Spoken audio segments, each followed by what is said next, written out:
Welcome to Wild Side, your wild true crime podcast. We're your hosts, who are sisters, storytellers, and truth seekers. I'm Bailey, a therapist who is fascinated by all weird and dark human behaviors. And I'm Chelsea, an educator here to unearth the facts behind the cases. We cover true crime because some cases are just too dark to forget, and others are too wild to ignore. We're so glad you're here, so buckle up and enjoy the ride. Happy Wednesday, Wild Side Wednesday. It's a Wild Side Wednesday, and this is part 1 of 2. Yes. It's been a wild week, so maybe this will just track. I told somebody the other day that I am only going to wear like jungle animals on my shirts from now on, because I looked at another teacher and I was like, do you know where you are? Bailey, do you know where you are? I have no idea what you're talking about. We're in the jungle, baby. You don't know that song? Welcome to the jungle. No, I thought you were talking about a movie or something. No. I've just decided that it's been so wild lately that I get it. Okay. Wear like animal prints because I live in the jungle. In the jungle. I get it. Ha, la, la, la, la, la, la, la, la. Yeah, so this is going to be fun because this is a 2-parter. We're going to release the next part 2 next week. And we have the coolest interview ever. It's going to be a 2-part interview. So it's case today when you guys hear it, followed by part 1 of our interview Friday. Next week is part 2 of the case. Excuse me. And then part 2 of the interview with, drumroll, Chelsea, who is it? With Daryl Davis. Yeah. And so, long story short, he is a musician and he is a Black man who has spent much of his career basically befriending KKK members. And he is responsible for, as he said, I think over 200 derobings from people walking away from the KKK from their friendships with him. And so you guys will get to hear. It's a fascinating interview. It's long. We're going to try to interview him probably a couple more times just because he is a wealth of knowledge. But it's going to be really cool, and we had to pick a really great case to go along with it. And so if this makes you uncomfortable, it should, but there is also a lot of like positives to it. Mm-hmm. And we haven't done a 2-parter in a while. A hot minute. Yeah. So I think it's time. I think it's time for a 2-parter. So I say sit back, get comfy, and get ready to get uncomfy. That's right. And without further ado, here we go. All right, you guys, we're going to start off with a little guided imagery here.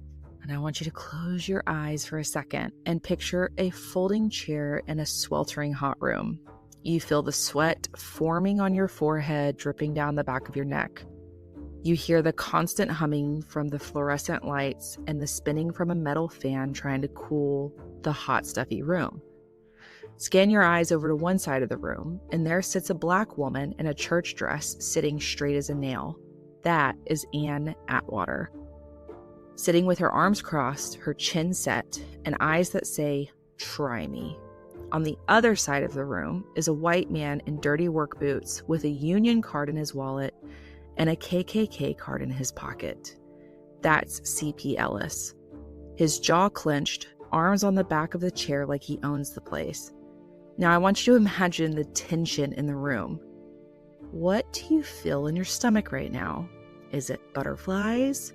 Not the, ooh, I'm happy butterflies, but the anxious kind. Or does it kind of feel like you swallowed a hot rock? That is the human nervous system communicating with you and bracing you for conflict. The conflict that surely comes when you have 2 people on opposing ends of a spectrum like Ann Atwater and C.P. Ellis sharing a room. 2 people who are both primed for combat, both wired by years of threat cues and reinforcement. Now, imagine sitting in this room in Durham, North Carolina in 1971. That's where this story starts, long before the Charrette that will be the center of this case. And this case starts in the imagination of putting yourself in the situation, and then understanding the humility, learned roles, and psychological flexibility that goes along with it. Now, in this thread of looking at the scenario from a psychological perspective, we have to understand that identity becomes our armor. If the world tells you that you're small over and over again, eventually you probably find a uniform or a mission that makes you big. If the world tells you that you don't belong, you forge roots of steel. For C.P. Ellis, the Klan offered rank, ritual, and certainty. For Ann Atwater, grassroots organizing offered voice, dignity, and leverage in rooms that said she didn't belong. These are opposite poles charged by the same battery: chronic stress, status starvation, and the need to belong. Put those poles in a single room, and sparks are guaranteed. There's no gentle arc here. There's the kind of voltage that fries circuits. Now, Bailey always does a great job at having you look at the humanness. My job is different. So I need y'all to understand the bigger context surrounding the heart of this case. Let's first touch on the location and time in our country. Durham, North Carolina, in the mid-20th century, it was like an X-ray of American structure. Tobacco mills and textile plants set the rhythm. Jim Crow sets the boundaries. Black Durham builds parallel institutions, churches, mutual aid, schools, right? Because the mainstream ones won't allow them, legally or socially. White working class neighborhoods sit close enough to hear the same factory whistles, but the communities are still like water and oil. That's the sociological stage. Now, layer on federal programs that sometimes widen gaps and local power brokers who prefer a divided working class to a unified one. Ann Atwater is one individual who emerged from Operation Breakthrough, a war on poverty program. It organized and pushed for tenants' rights and school equity. She is a threat to many because, mainly, she's effective. She's like a cattle guard on the front of a train. On the other hand, C.P. Ellis is one individual who was a threat to many because he carried dangerous ideologies and cronies around him. Union halls and club basements were the places where white workers like CP gathered to cope with declining wages and rising costs. In that climate, the Klan functions as a shadow institution, offering fraternity, explanations, and more importantly, a scapegoat or an enemy list.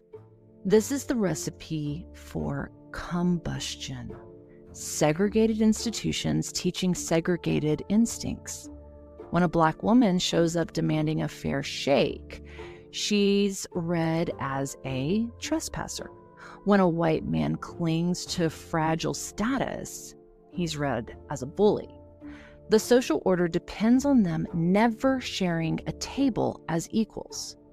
The Charrette, 10 days of public problem solving on school desegregation, will shove them into that exact posture, and every rule of the town says it should fail. Now, to understand the deep, complex dynamics of this case, we also really have to understand Ann and CP on an intimate basis. Before these two arguable powerhouses ever even speak in that hot room for the Charrette, the groundwork for dislike between the two is already hard poured. Ann has years of being stonewalled by city officials, landlords, and school boards. Her nervous system knows the drill: anticipate dismissal, push harder, survive the backlash. Naturally, This likely builds a defensive readiness, anger as a calibrated tool, not out of control rage, but rather like a focused heat that keeps fueling you along through the barriers and obstacles set in your path. CP, on the other hand, he carries a different cargo. He grows up absorbing a father's bitterness, economic humiliation, and the seductive clarity of us versus them.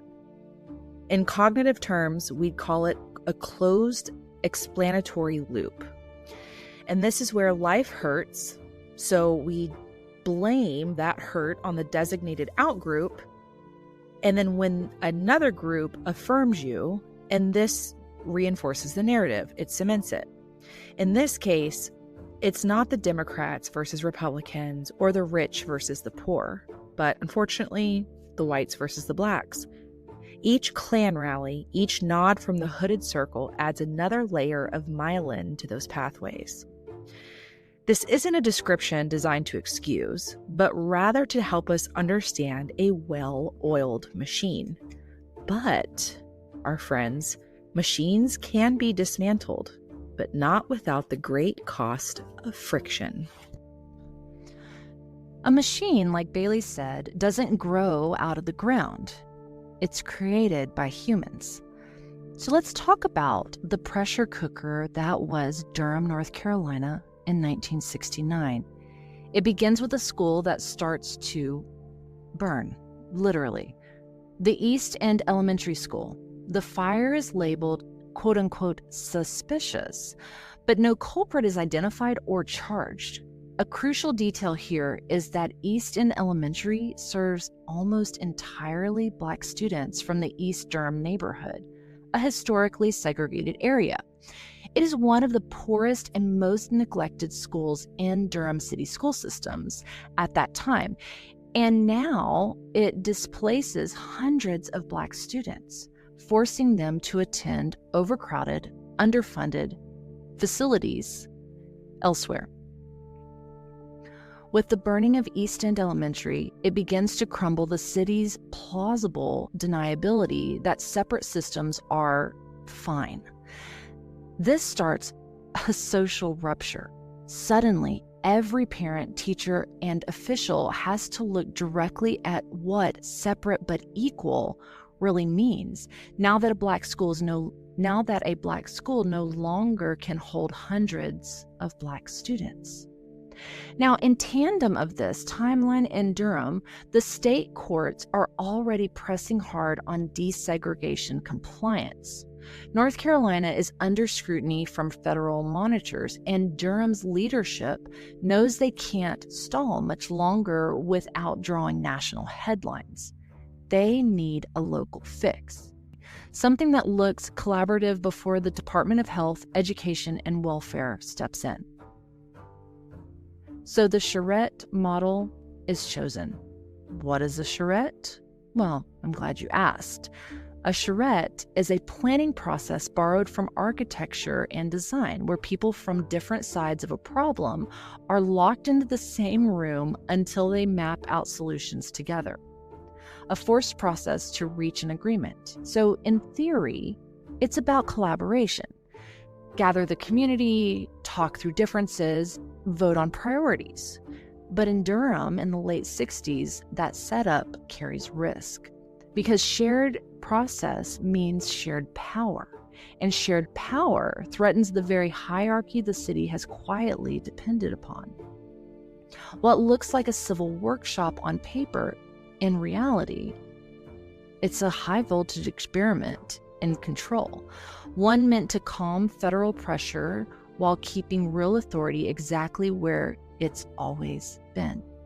Basically, keep the status quo, but put on a show for the world that you're changing the status quo. And every performance needs its lead actors. Durham's community charrette isn't just policy paperwork, it's theater staged for the federal government. And someone has to play the role of enemy combatant who might, just maybe, find common ground. Enter the co-chairs. One Black woman whose voice has become the of her community, and one white man whose anger has been the megaphone of resistance.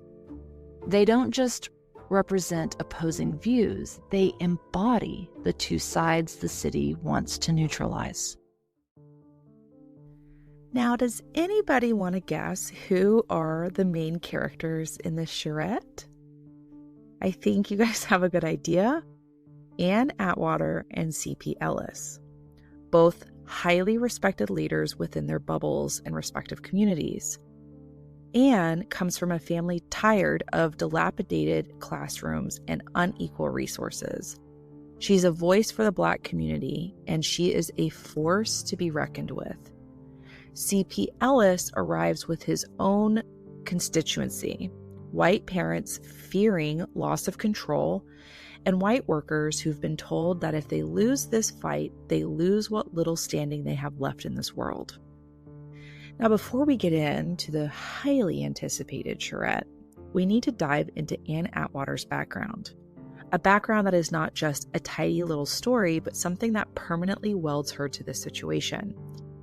Ann Atwater grew up in rural North Carolina, where days are measured by labor and in a house that's stretched by poverty.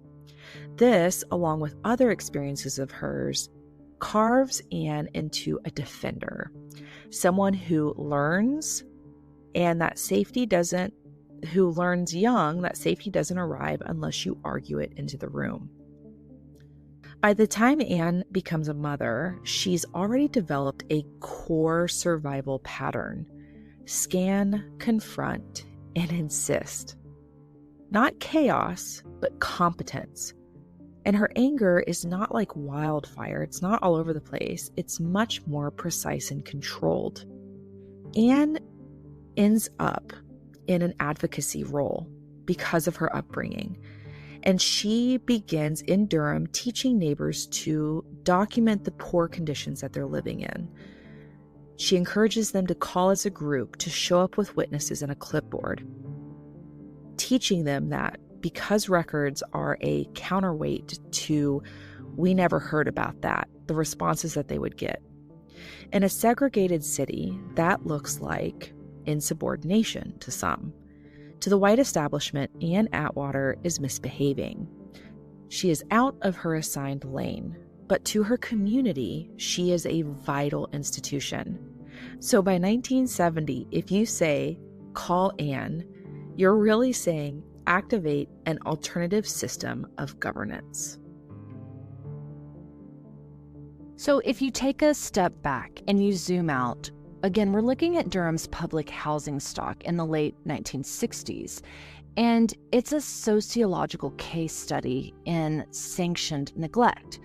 Tenants report broken heaters, leaking ceilings, pests, slow-walked repairs.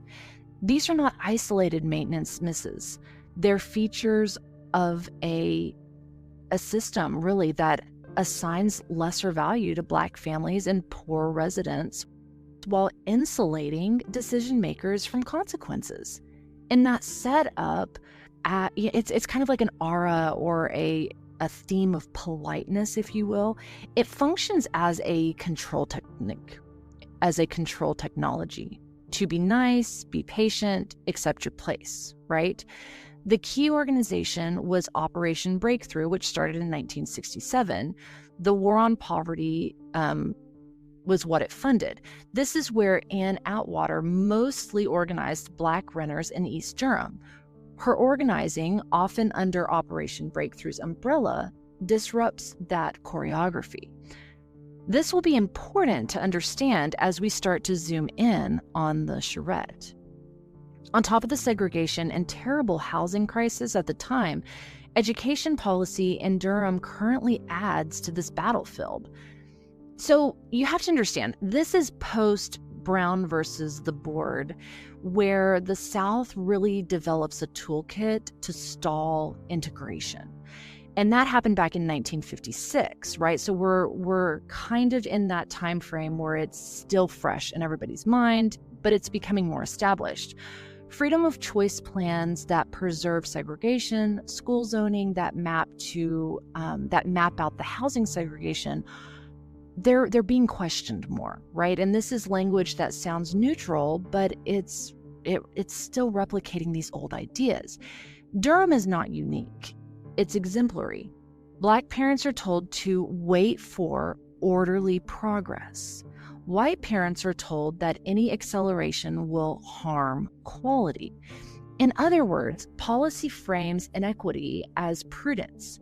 And now there is a fire that burns East End Elementary. This is exactly where the social friction heats up. With the heat turned on, now Durham officials are reaching for process jargon, task forces, timelines, pilot programs, and charrettes. And this is where we start to focus the shift onto Ann Atwater collectively. Everyone in Durham knows her name because whether they liked her or not, everyone knows that Ann is effective. But effectiveness has a cost. You become a magnet for projection. Ann Atwater absorbs the city's anxiety like a lightning rod. Really, it's like she's the target of displaced aggression. Bureaucrats and landlords, saturated with their own stress and shame, push it onto the body that forces them to feel. And Ann made you feel. But confrontation alone does not change people. It may change behavior, but it doesn't change people. Ann's brilliance is that she pairs pressure with an unblinking moral claim. These are our children. Fix the heat. Fix the class ratios, fix the bus routes. That stance creates clarity under conflict.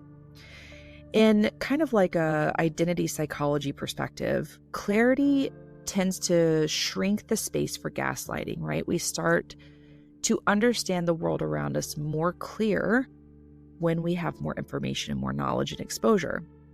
When the world tries to fog the issue, like with budget or timing or process or blah, blah, blah, Ann distills it to the need in front of her.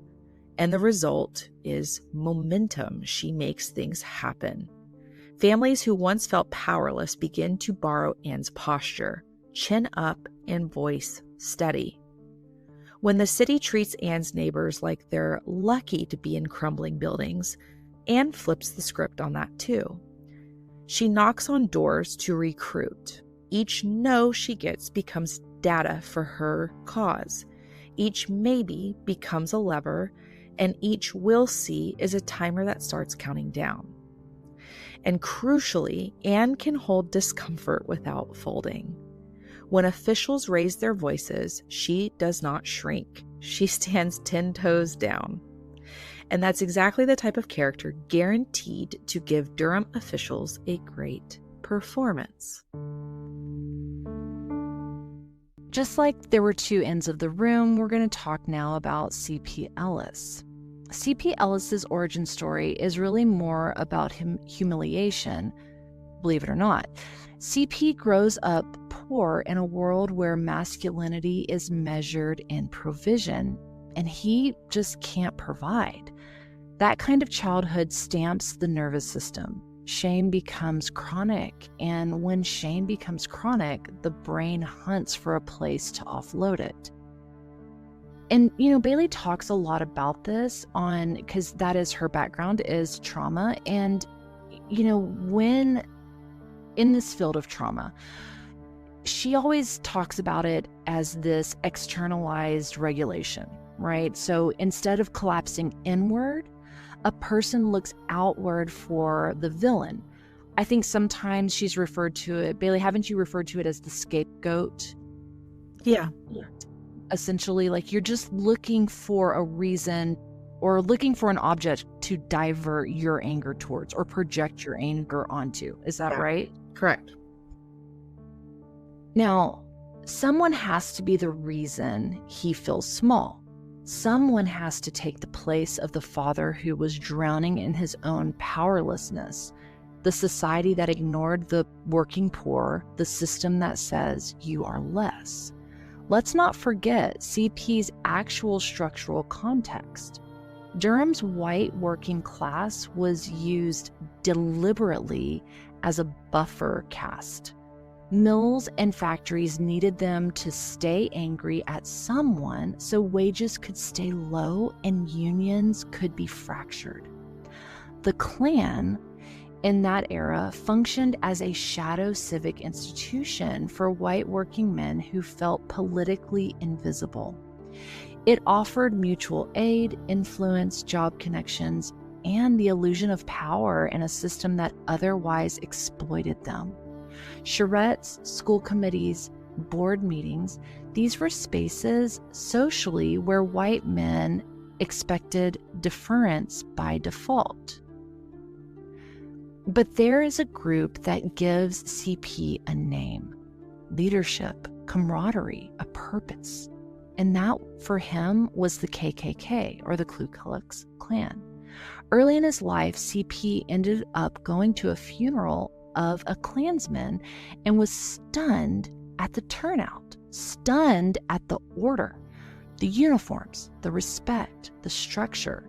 He later admitted it looked like here was power. This moment crystallized his belief that this was where a man could matter, which I have to pause and say that's such a sad statement for me, that he, his life felt like it was so less than, that when he saw that, it was like, man, that's what I want, just someplace to belong. And that's always just a sad thought for me. I don't want to derail the whole case, but when I worked with gang members in the juvenile court system, those kids all said the same thing. I mean, my house was so broken and dysfunctional that the gang made me feel powerful, seen, important, listened to, and all of the things. And it's a scapegoats, like family, finally, And I think that was that for CP. Yeah, and that's sad that, a gang or a KKK clan can provide you a sense of stability or a sense of predictability. Yeah. And that's sad, right? And again, when he put on that robe, his nervous system gets relief, right? It gives him a status. It gives him a purpose in this belonging. Like, there is literal dopamine that is being released from a brain when you experience that. And more importantly, it gave him an explanation, right? Like, all of these questions that he had and all of this disgruntled feelings, right? It now had a place. It now had a purpose. And he wasn't poor because the economic systems are rigged. He was poor because there were Black people taking what should belong to him, right? That was the narrative that was being fed to him, and it made sense, right? That's the emotional aesthetic. It turns class grief into racial grievance, and it works. It not only works chemically, like you don't literally get a dopamine rush from this, but it works in every sense of the word. That's why he clung to hate so fiercely. It's not philosophical, right? It's self-defense against the void that was within him. But personal pain doesn't stay personal for long. What begins as one man's coping mechanism soon becomes public policy, because systems are built from the sum of individual fears. And for C.P. Ellis, that fear is about to get institutionalized into a city-wide performance called a charrette. And this is where the tension is razor sharp heading into the charrette. State officials, not just the city of Durham, decide to bring in Bill Riddick. And Bill was a facilitator through the governor's school desegregation office. He is the face of strategy, and his mandate is very clear. Keep the town from burning down while forcing progress to happen on paper. And that's a huge job if you think about it in the context of what we've been talking about. And Bill already knows exactly which two people he has got to lock into the same room if anything is ever going to shift in this city. And that is Ann Atwater and C.P. Ellis. Ann, a Black woman, a civil activist, and C.P., a white man, union organizer who is a member of the KKK. Both powerful, respected individuals in their own sub-communities. Now, Bill Riddick is a pro, and his expertise lies again in desegregation, specifically in facilitating charrettes. How this charrette in Durham is going to be chosen for 1971, and it is designed to look collaborative while keeping the elites comfortable.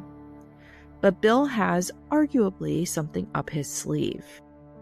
Perhaps hope that places like Durham can truly change.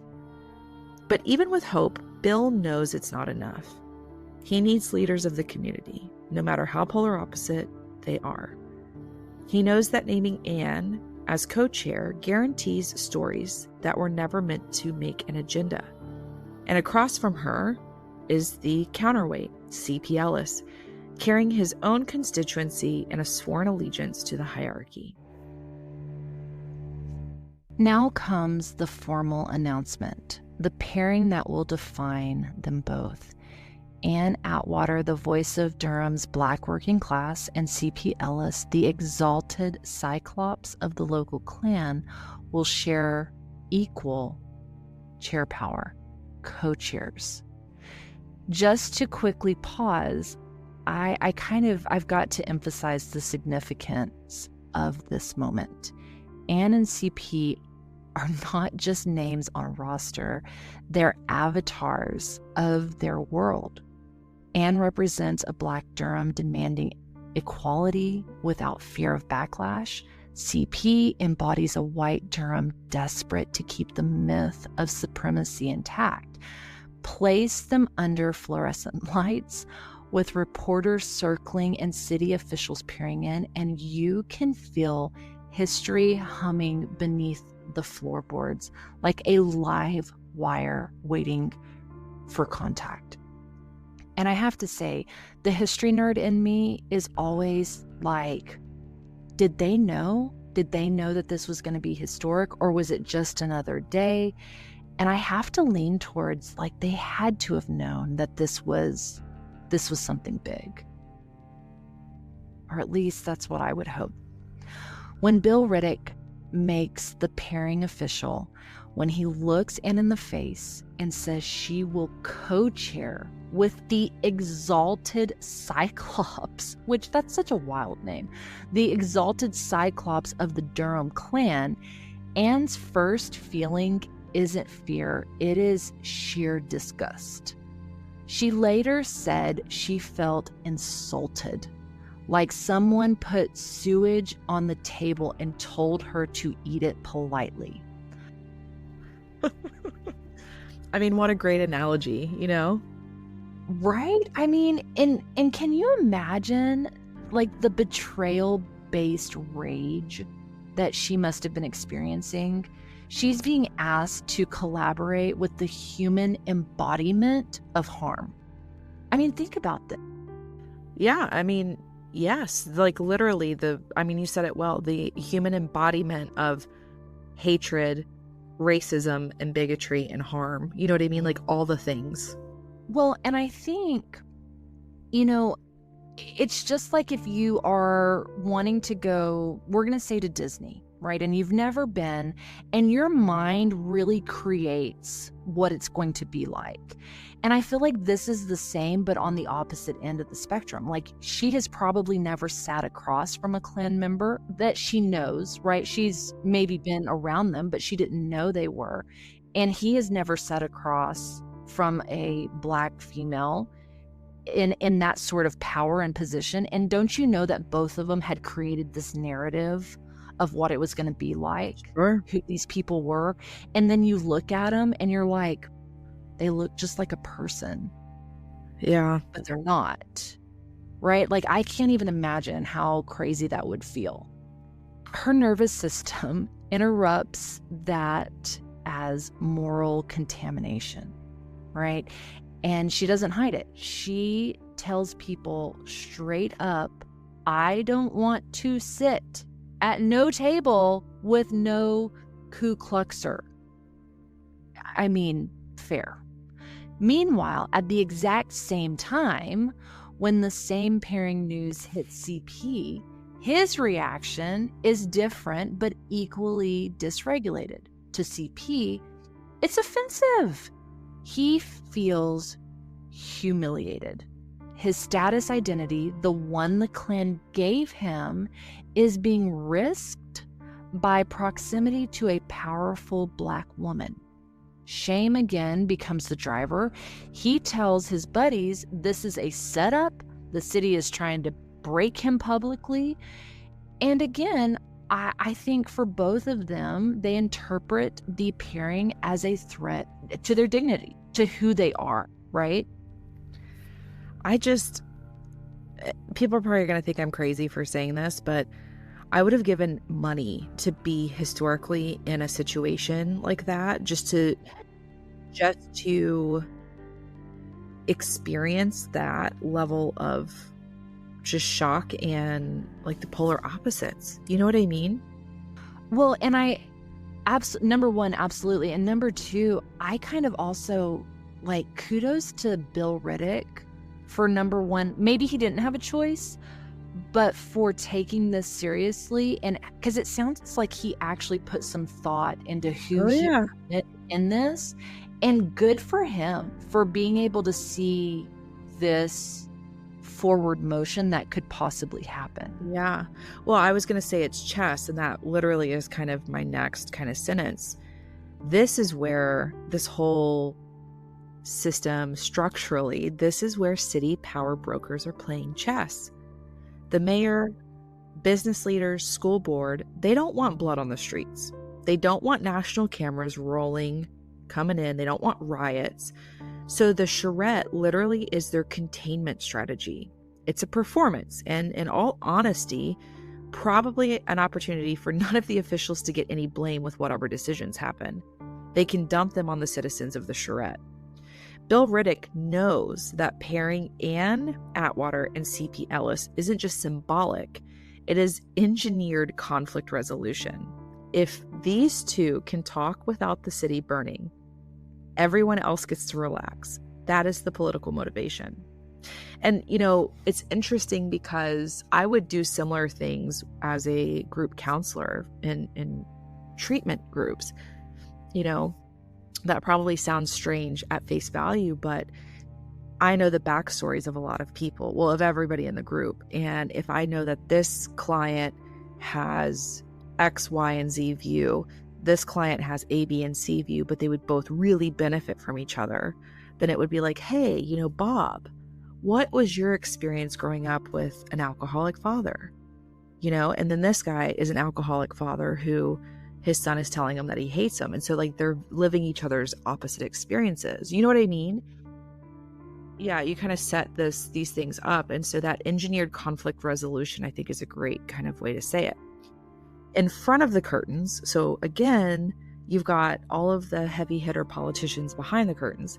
In front of the curtains, this is where the air in Durham shifts.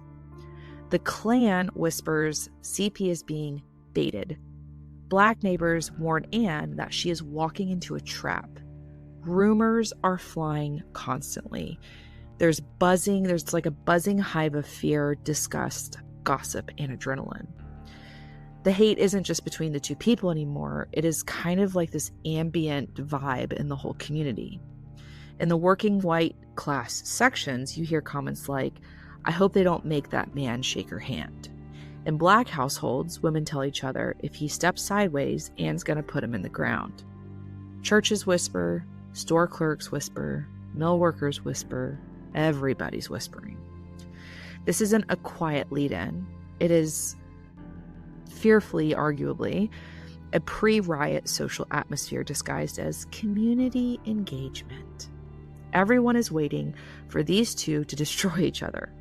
And the city is hoping that they do it in chairs and not in the streets. So, when day one of the charrette finally comes, people don't walk into that room neutral. They walk in already electrified, right? This isn't the start of the conflict. It is the moment that the fuse really reaches the powder. You know what I mean? Oh, yeah. Absolutely. Well, and you have to remember, too, that not everybody within their own communities are on board with them. I think we always think of things being like everybody supports, Ann, or people support CP, but you're always going to have those pushbacks in each community. And that creates more tension. Yeah. Right? You have people who are like, I don't know what she's doing, or I can't stand that guy. And it's just chaos. A hot mess express, right? It's a hot mess express. Yeah. And I imagine that hot is probably how you could describe June 7th, 1971 in North Carolina, right? Like literally hot. Yes. And this is day one of the charrette. It begins under, again, fluorescent light at the Durham City School headquarters. Facilitator Bill Riddick has divided about 100 participants into 10 committees, each with 10 people: parents, teachers, students, civic leaders, ministers, and activists from both Black and white communities. Their assignment sounds bureaucratic: evaluate transportation, facilities, faculty, discipline, and communication, and vote on recommendations. Pretty straightforward. But the composition tells the real story.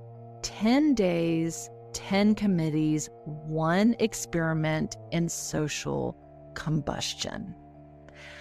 Again, you guys have heard me talk about living my nightmare. This would be living my nightmare. Yeah. Because I do have a tendency to want to be a peacekeeper, and to have this many people who are very emotionally charged, I don't know what I would do. Yeah, you would. Dad once told me, because I asked him what happened to the dinosaurs, like why did they go extinct? And I was like 5 or 4, and he said they coughed, burped, hiccuped, farted, and sneezed all at the same time, and they exploded. and my beautiful brain just brought that to me, that memory, because that's how I would picture you in a situation like this. You would just like combust. You would just bleh. Oh, like you cannot people please that many people all in 10 days. I'm like, I need more time. I need it. And at the center, of course, of it all are the co-chairs, Ann Atwater and CP Ellis. Now, above them, you have to remember, is Bill Riddick. And the Black facilitators that were sent from the governor's desegregation office, tasked not with healing, but with, again, containment. His brief is simple: keep the town from burning down, which I don't know. Part of me is like, what did you think is going to happen if you put this water, or like this vinegar and this baking soda together? Like, it's just going to bubble and explode. But Bill also was very experienced in doing these charrettes, and was used to kind of going, for the lack of better words, behind enemy lines. And dealing with very racist, very segregated areas. And so he was like the guy at the time to call for this stuff. That's true. And like we talked about, the Brown versus Board of Education, that if memory serves me, that was in 56. So we have been dealing with stuff like this for over a decade at this point. It wasn't his first rodeo. So, I mean, that is a good point, but still. Again, this room, it's kind of this microscopic view of the city, if you will. You have Black parents from East End and Lyon Park, white parents from East Durham and Bragtown, which, what a random name, right? Bragtown. Students from Hillside and Durham High, ministers, PTA heads, NAACP reps, and business leaders. And again, it really is going to end up being a control burn. The city hopes is that whatever explodes here, again, will only explode in those four walls and not gush out onto the streets. You know, if you were to freeze frame the first 30 seconds of this interaction, I can only imagine the body language that tells the whole psychological truth. So Ann sits forward, elbows on the table, eyes are sharp, scanning the room. CP leaned back, chin angled up, arms forming a barricade. Both are kind of posturing for power/protection before there's ever even a word spoken. And what's interesting, and I talk about this, I call it puppeting in the clinical world, but it's called, the clinical term is called preemptive defense, and that's when the body braces before a blow lands. And it's that feeling, and that's what we do when experience teaches us that you're about to get hurt. You know what I mean? And it's that preemptive defense. And it kind of goes into that old saying, the best defense is a good offense. Right. You know? And so the armor goes on because the nervous system just knows that battle is coming. And for Ann, her armor is assertion. And it's, I'm not going to back down. I'm not going to be threatened. I'm not going to be intimidated. CP's is a little bit more condescending and dismissive, but still there's a lot of control there. I was going to say probably cocky. You know, if I were to guess, if I were, like, in my mind, I would think of cocky. And very dismissive. Yes. You know, like if you've ever talked to somebody who's dismissive, it's such a deeply insulting vibe that you have where you're saying something and they're just like, yeah, whatever, sure, cool. Like, don't let the door hit you where the good Lord split you, like whatever. Oh, and if you have ever spent time with me, that is the one thing. I feel like I have a lot of tolerance for stuff. Don't shrug. Don't ever shrug at me. When I say something and you're just like, meh, what, like, meh, whatever. Oh, don't you know there were shrugs going in that room? Oh, sure. And so despite this, like, quote unquote, normal looking room looking like a normal conference space, you know, like you had the folding seats, the place cards with their names, and chalkboard with committee priorities, like all the things that represents this is like a good, responsible, respectful, professional meeting. Everyone in that room knew that it was not neutral ground, okay? These charrettes are supposed to build community consensus, but they're also political pressure valves, right? Designed to keep protests from becoming riots. It's just, we got to put a Band-Aid on everything, and we got to keep the pressure out. And despite the intentions outside of the building, inside, the tension is palpable. Each has already coded the other as danger, right? To Ann, as we talked about, CP is the embodiment of systematic harm. The man whose ideology justifies freezing classrooms and vocational tracking for Black children. To CP, Ann is the walking contradiction of everything his world has taught him, a Black woman with agency. Her existence threatens the logic that keeps his identity coherent. Now, that one kind of sentence that I just said is going to be kind of a central note to our interview with Daryl. He talks about that a lot. Her existence threatens the logic that keeps his identity coherent. And so you guys listen to that in the interview. So when CP cuts Ann off mid-sentence, he isn't debating policy. He's reasserting his power and order. When Ann looks icily at CP without flinching, she's reassuring him that she will not be intimidated. Every single second of day one is data collection for everybody in that room. 2 co-chairs, 2 combatants studying the shape of each other's armor. And by sundown, They don't respect each other, not yet, but they both recognize something arguably more dangerous. The other is not easily broken. When the lights flickered off in that community room at the end of day one, no one smiles. I mean, right, obviously. All of Durham's troubles are not solved day one. Who would have thought, right? Again, shocking. At the end of an exhausting day, chairs scrape, people stand up to leave and come back the next day. Everyone avoids eye contact because the air feels like it could still spark. Ann leaves the building with her jaw tight, not defeated, but strategizing. CP, he walks out with his shoulders rigid, not victorious, but rattled. The city hoped this charrette would stimulate some progress, right? What they got was a collision. Durham goes to sleep that night knowing nothing was resolved, but everything was exposed. Overnight, the headlines will read, "Community talks begin."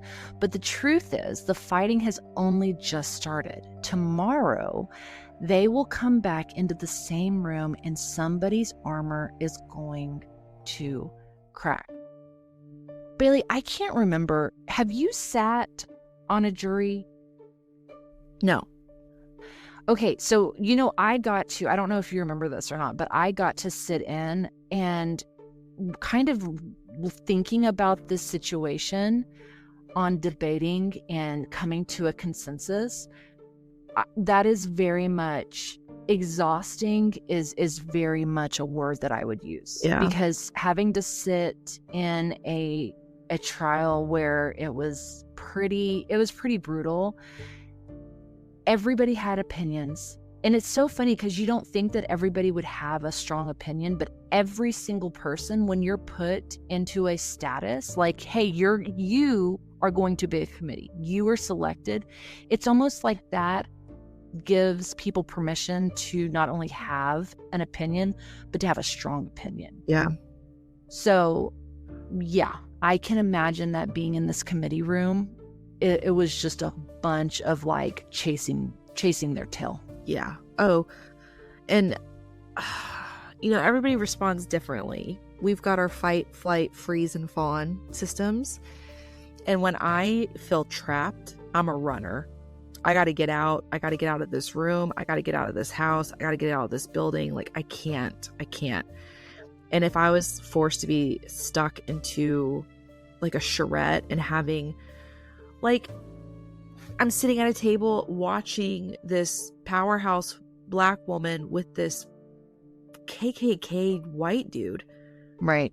In one room, like the energy of just the like awkward avoiding the pink elephant of the room in and of itself is like wild to me. It's exhausting to think about. You know what I mean? Yeah. And, I think I'm a fawn, right? I literally turn into like, it's okay, everybody. It's okay. We can talk about this. And surprisingly, that makes everything worse. Like nobody wants that personality of like, hey, we can all listen to reason. Pretty much like during that time, it would like, people would look at me and just be like, shut up. Like, you know what I mean? They were just like, we want to be angry or we want to be sad or, whatever it is. And I was just like, hey guys, it's okay. Yeah. Let's look at it again. Let's think about it. And they were just like, get the out of here, you know? And I think that's a great point because I think a lot of times humans are not looking for a solution. They want to just be mad. I just want to be mad for a while. It's so true. I have learned as a therapist when someone's, presenting with really strong emotions about whatever, I literally say, do you want a solution to this or do you just want to bitch? Yeah. And because I've learned if I start giving solutions and being like, well, have you tried this? Have you tried that? Sometimes it just pisses them off. They're like, I don't care. I don't want to hear that. Like, I just want to complain and wallow. And so I've learned to just ask, like, do you want me to actually be a therapist right now? Or do you just want to like a complete bitch vent session? And a lot of times they're like, I just want to bitch about it. Yeah. Like, I don't want to I don't want to change it right now. I just want to bitch about it.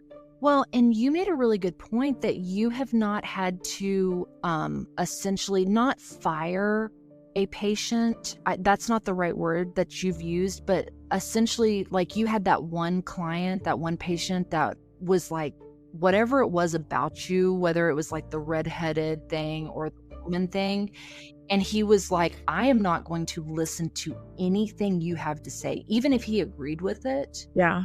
And I imagine that was a huge part of things that were going on too. So even if somebody said something that was a great idea, just because there was so much deep-rooted ignorance and hate towards that person, they were like, I don't care. You know, if you told me that every kid could get $10,000, I'm going to say no, because I hate who you are. Yeah. I mean, and I think, yeah, that absolutely happens, and probably more on a subconscious level than it does on a conscious level. But for sure. Before we close this part 1, I want to leave you guys with a question. What would you do if the person across from you, right, the one who's harmed your community, didn't just argue their beliefs, but truly believed their hate made them righteous? And next week in part 2, we'll watch what happens when that myth breaks in a public setting. But again, as a reminder, this Friday, you'll hear the first half of our conversation with someone who's lived that fracture up close. And that is Daryl Davis, right? He's spent years, decades of his life sitting face to face with members of the KKK, like legit at their kitchen tables, in their dens, sometimes with their robes hanging out in the next room. You know what I mean? Yeah. And like we said, his name is Daryl Davis. Do a quick Google search on this guy. He is absolutely phenomenal. Awesome. Oh, I mean, and incredibly talented. That's like, there are so many layers to this guy. And what is amazing is he doesn't dismantle racism by debate. He does it by refusing to stop seeing the human being beneath the hood, right? Like, he views every single Klan member as a human first, and then as a Klansman who can be talked to. Chelsea and I both have like really strong epiphanies, and one sentence that he says about, it's not the racist, it's the racism. And it's just like, it blows your mind because just how he says it. So if this current Ann Atwater and C.P. Ellis Durham story is like the historical blueprint for what happens when hate collides with truth, then Daryl is kind of what collision looks like in real time. And we get to talk about that. So make sure to tune in this Friday for the first half of the interview. And the next week, we will do both the second half of the case and the second half of the interview. Yeah. So wait on bated breath, because guys, you don't want to miss it. It truly is an incredible story, an incredible interview. Yeah. And as always, you guys, thanks for hanging out with us through this wild and crazy ride. And we'll catch you on the wild side. Bye, guys. Later, Gators.